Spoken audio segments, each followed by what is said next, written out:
Imagine this. You wake up in a world where language no longer exists. No words, no names, no labels. Just raw, unfiltered experience. You see the sky, but there is no word for blue.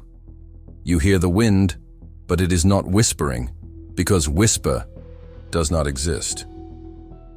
You feel hunger, but you do not know it as hunger, only a nameless sensation gnawing at your insides. In this silent world, thoughts drift through your mind like mist with no form, no clarity, no structure. Then, something strange happens. A single word appears in your mind: light. Suddenly, your world changes. The formless brightness above you is no longer just a sensation. It is something. It is light.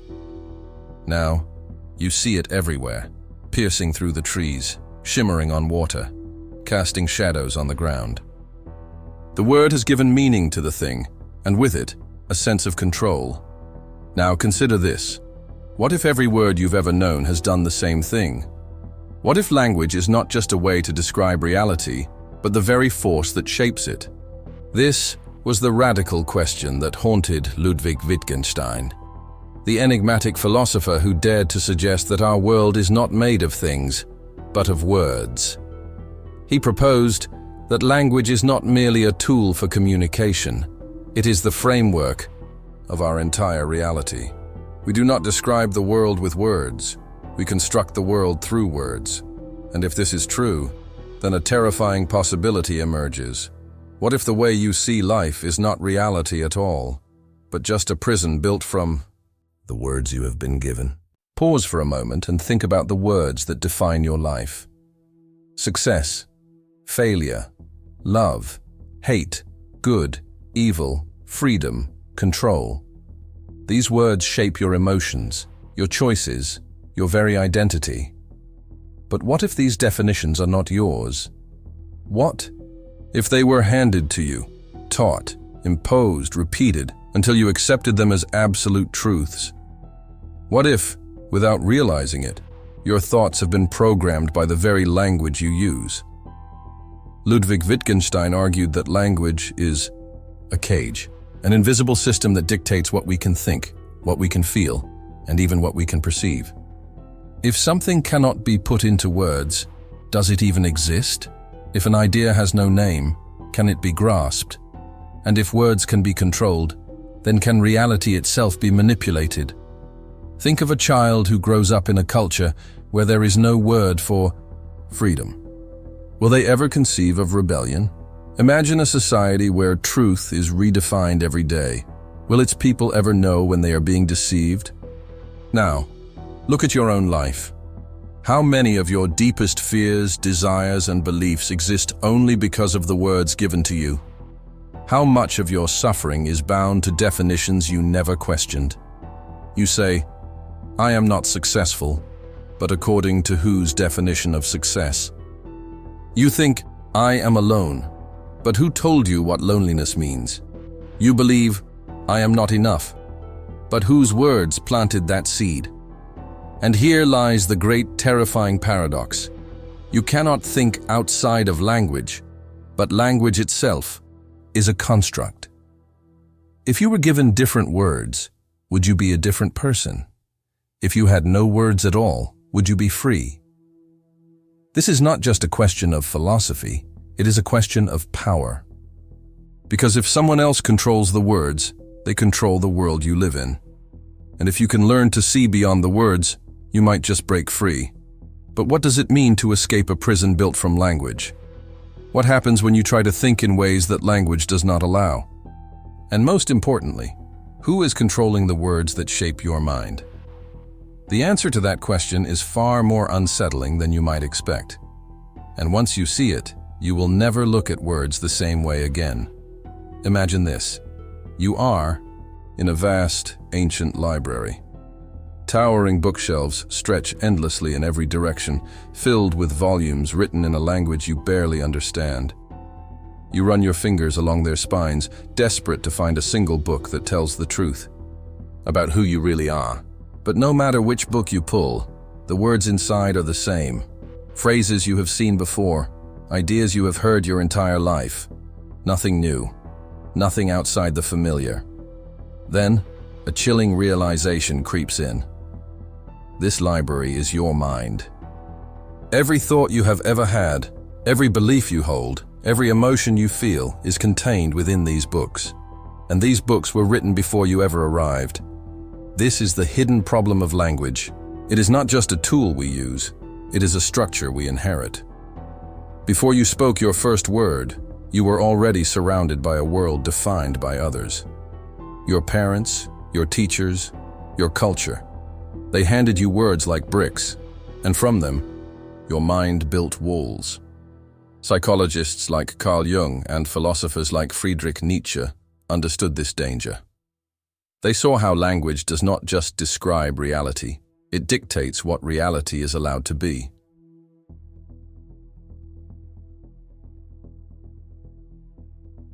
You think you have independent thoughts, but how independent can they be if they only exist within the vocabulary you were given?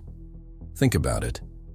A child raised in a deeply religious household where sin is an absolute concept will experience guilt in a way that someone raised without that word never could.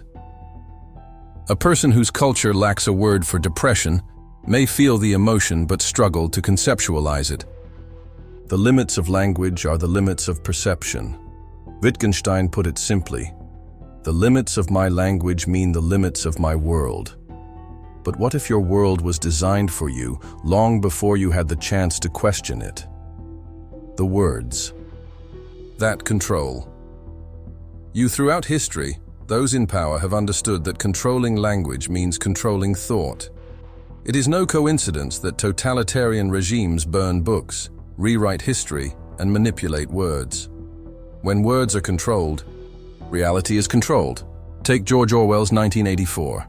The party did not just enforce laws, they changed the very words people were allowed to use.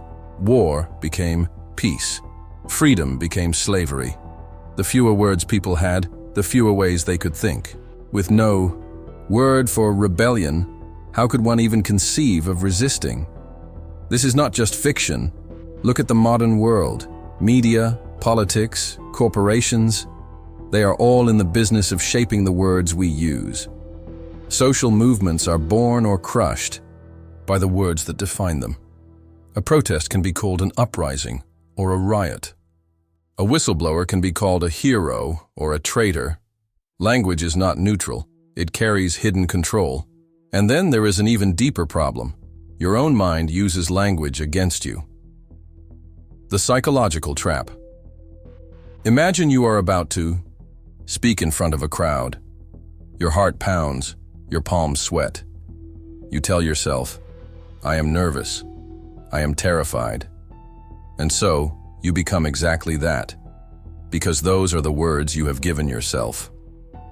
Now, what if you replace those words? Instead of nervous, you say, "I'm excited." Instead of terrified, you say, "I am ready." Suddenly, the feeling changes. The same physical sensations, pounding heart, sweaty palms, transform into something empowering. Why? Because words define emotions, not the other way around. Neuroscientists have found that our brain relies on linguistic structures to process emotions. The words you use shape the way you experience reality. If you constantly tell yourself, "I am not good enough," you are literally programming your brain to reinforce that belief. If you say, "I am unstoppable," your brain begins to construct that reality instead. But here is where it gets dangerous. Most of the words that shape you were not chosen by you. They were planted by parents, teachers, media, culture. You did not decide what love meant. You did not define success. You did not create the concept of failure. These definitions were handed to you, and you accepted them as truth. This is the hidden force shaping your thoughts, your emotions, your very sense of self. And it is so deeply embedded that you rarely notice it.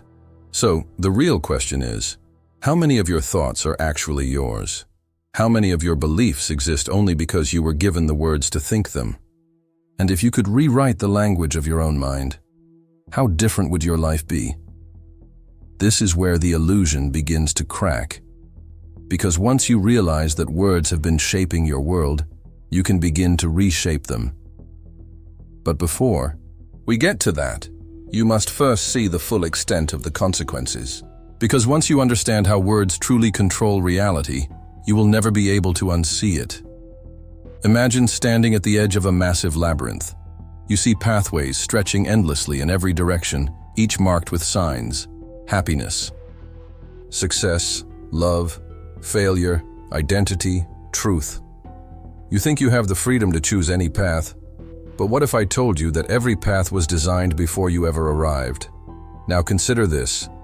What if there were no signs at all, no labels, no predefined routes? Would you still be able to find your way? Or would you be paralyzed, lost in a world with no words to guide you? This is the unseen consequence of language. We do not see the world as it is. We see the world as language allows us to see it. And what we cannot describe, we cannot think. The walls built from words. Ludwig Wittgenstein understood something most people never realize. Language is a prison disguised as a map. Consider cognitive biases, those unconscious mental shortcuts that shape our thinking. Many of them are rooted in language. For example, the confirmation bias. You seek out words that reinforce the ideas you already have. If you believe the world is dangerous, you will notice headlines, conversations, and phrases that validate that belief, while ignoring everything else. The framing effect. The way something is worded changes the way you perceive it. Saying 90% survival rate feels hopeful, while 10% chance of death feels terrifying. Yet they are the same statistic. The Sapir-Whorf hypothesis. This linguistic theory suggests that the words available in your language shape the way you think. In some languages, there is no distinction between blue and green. Speakers of those languages literally see the world differently. Now apply this to your own life. How many of your beliefs exist only because language created them? Take success. Society has defined it in words: money, status, achievement. So when you feel like you are not successful, ask yourself, by whose definition? If there were no word for success, would you feel like a failure? Or consider love. The word itself is a cage. It tries to contain something vast, something unique to each person, but forces it into a narrow box. How many people suffer because they believe their love does not match the storybooks? Because they do not feel what they were told love should feel like? Language has not just given you words, it has given you expectations, and expectations create suffering. But what if you never had those words to begin with? The words you never had now. Let's flip the question. Instead of asking how language has trapped you, ask, what words are missing from your life? Some cultures have words for experiences you have felt, but never named. And without a name, the experience remains unclear, unshaped. For example, the Japanese word tsundoku describes the act of collecting books but never reading them. The Portuguese word saudade captures a deep, melancholic longing for something that may never return. The German word schadenfreude describes the guilty pleasure of witnessing someone else's misfortune. If these words did not exist, would the experiences still feel real? Or would they dissolve into vague emotions, impossible to grasp? Now ask yourself, what words are missing from your life? Have you ever felt something so profound that there was no language for it? A love that did not fit the traditional mold? A belief that had no name? A yearning that had no description? And if you had the words, would it change everything? This is the silent force that shapes your mind. Not just the words you have been given, but the ones you have never been given. The invisible strings of control. Now, let's go even deeper. If words shape reality, then those who control words control reality itself. And this is where language becomes dangerous. Think about propaganda. Think about how political figures and media outlets twist words to shape perception. A war is never just a war. it is a liberation effort. A financial crisis is a market adjustment. The meaning of words shifts, and with it, public opinion. Think about social movements. How many revolutions have begun simply because someone dared to give a name to an injustice? The moment words like human rights, equality, or freedom entered the conversation, new realities became possible. And think about your own identity. You were given a name at birth. That name carries expectations, assumptions, roles. Every label attached to you, student, worker, mother, father, success, failure, is a linguistic construct shaping your self-perception. But what if you removed the labels? Who would you be if there were no words for who you are? This is the consequence most never see. Words are not just a means of expression. They are chains that bind, maps that mislead, and weapons that control. So now the real question arises: is there a way to break free? Can you escape a reality built from words, when every thought you have exists within them? And if you could, would you dare to? Imagine you wake up tomorrow and something feels different. You look around, same room, same mirror, same life. But when you try to describe it, you can't. Words slip through your mind like water. You reach for familiar phrases. I am tired, I am stressed, I am not enough. But they are gone. And in their absence, something terrifying and exhilarating happens. You feel free.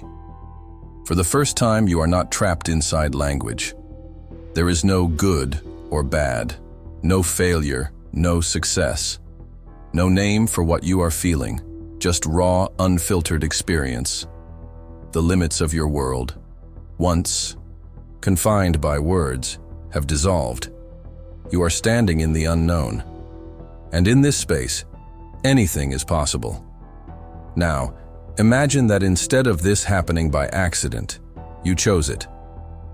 Imagine breaking free from the linguistic prison you were born into, not by removing words, but by reclaiming them. Step 1.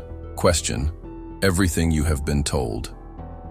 If language shapes reality, then the first act of rebellion is to question the words you have inherited. Take any belief you hold about yourself and strip it down to the language beneath it. I am not successful. Who defines success for you? I am not lovable. According to whose standard? I am lost in life.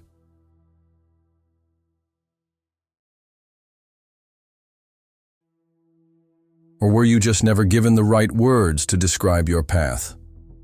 The moment you question a word, it loses power over you.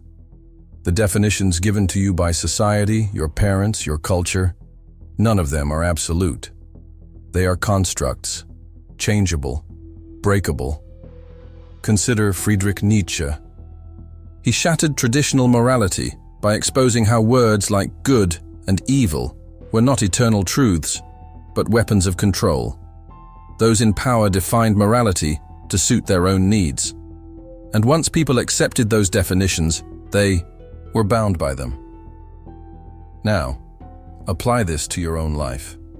What words are keeping you in chains? And what if you refuse to accept them? Step 2. Redefine your own reality. The next step is not just to reject definitions, but to create your own. If words shape the world, then whoever defines the words controls the world. So why not take control? Instead of saying, I am lost, say, I am exploring. Instead of saying, I have failed, say, I have learned. Instead of saying, I am alone, say, I am free. This is not mere wordplay, it is neurological rewiring. Studies in neuroplasticity show that the brain physically changes based on the words we use. When you shift your language, you shift your reality. The ancient Stoics understood this. Marcus Aurelius wrote, "You have power over your mind, not outside events. Realize this, and you will find strength." Your mind is shaped by words. Change the words, and you change the mind. Change the mind, and you change your world. Step 3. Learn the words you were never given. You cannot think thoughts for which you have no words. So what if the missing pieces of your life are simply words you never knew existed? Expand your linguistic world. learn words from different cultures, philosophies, spiritual traditions. Seek out concepts that your native language has ignored. The more words you have, the more realities you can enter. In Japanese, wabi-sabi is the beauty of imperfection, the appreciation of transience. If you were raised in a perfectionist culture, this word could change your entire worldview. In Sanskrit, moksha means liberation from the cycle of suffering. If you grew up believing in endless struggle, this word alone could plant a seed of freedom. In Inuit culture, there are over 50 words for snow, each capturing a different nuance. Now imagine what else you are missing, because your language does not have the words to see it. The more words you know, the more realities you can inhabit. Step 4. Escape the linguistic mind trap. The final rebellion is the hardest, learning to think beyond words. This is where Wittgenstein's most radical idea comes in. He argued that some truths cannot be spoken, they can only be experienced. There are aspects of reality that words can never capture. Think about love. No matter how many poems, songs, or definitions exist, love is something you feel, not something you can fully describe. Think about death. We can say, the end, passing away, returning to the earth. But none of these words capture the mystery of it. There is a world beyond words, but to reach it, you must silence the constant inner dialogue of language. This is why monks meditate, why artists create without explanation, why some truths can only be felt in silence. Try it. Spend an hour without defining anything. Do not call anything good or bad. Do not label your emotions. Do not name your experiences. Simply exist, and in that silence, see what remains. The rebellion begins with you. You were born into a world where words were handed to you like a script. You did not choose this script, yet you have been living by it. Now, you have a choice. You can remain bound by the language you were given, or you can rewrite your reality. Words are not just sounds. They are the architecture of your mind. And if you master them, you master your world. So what will you do? Will you remain a prisoner of words? Or will you become the architect of your own language, your own reality, your own life? Imagine standing at the edge of existence itself. Everything you have ever known, every thought, every emotion, every belief has been built from words. But now, you stand beyond them. There are no labels, no definitions, no good or bad, no past or future, no self. Just raw, infinite being. And then, a question arises. One final, inescapable truth. If language has shaped your entire reality, then who were you before words? The great illusion: you have never known reality itself. Since the day you were born, language has acted as a filter between you and reality. Every experience you have had has been processed through words, translated, categorized, labeled, but you have never actually known the world directly. Think about it. You do not experience sadness or joy as pure sensations. You experience them as words. You do not see a tree, you see a tree. The moment you name something, you strip away its raw essence and replace it with a linguistic construct. And yet, reality existed before words. It exists beyond them now. If you strip away all language, all labels, what remains? Pure consciousness. This is the final truth Wittgenstein hinted at but never fully revealed. The most profound realities cannot be spoken. They must be lived. Words are not reality. They are a map of reality. Imagine trying to explain fire to someone who has never seen it. You could describe the heat, the movement, the way it dances in the dark. But no matter how precise your words, they will never capture the experience of standing in front of a roaring flame. Words are just symbols. They are not the thing itself. They are merely pointers. Lao Tzu understood this when he wrote in the Tao Te Ching, "The Tao that can be spoken is not the eternal Tao." What does this mean? It means the deepest truths of existence, the ones that define who you are, cannot be spoken, because words will always reduce them. This is why moments of awe leave us speechless. This is why love defies description. This is why no philosophy, no book, no ideology can fully capture the infinite complexity of life. And yet, we spend our entire lives trapped within words. The final prison, the illusion of the self. But here is where it gets even deeper. If words define our world, and we have never known the world without them, then what about the word I? The idea of a separate self, a solid, unchanging me, is perhaps the greatest linguistic illusion of all. Think about it. You say, I am anxious. But what if anxiety is just passing through you, not something you are? You say, I am a failure. But isn't failure just a label applied to a single moment, not your existence? You say, I am this kind of person. But who is this I? Where is it? Buddhism teaches that the self is an illusion, just a collection of thoughts and memories held together by language. Neuroscience suggests the same. The brain does not contain a fixed you, only processes happening in real time. What if you are not who you think you are? What if your identity is nothing more than a story you have been telling yourself in words?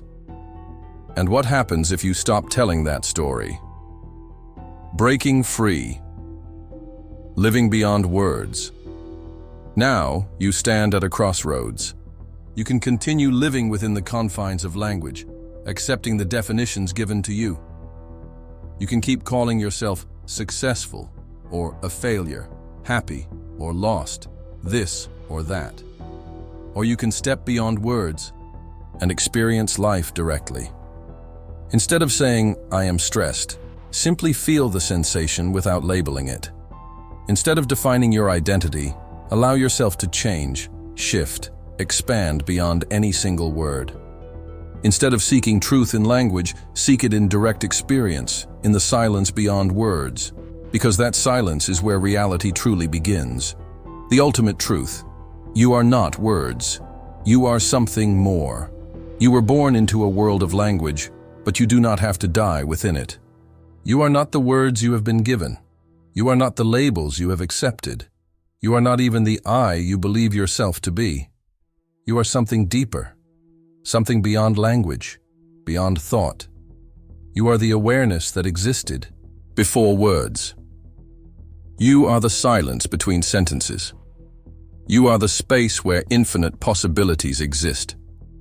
And once you realize this, you will never see the world the same way again. Now, what will you do with this truth?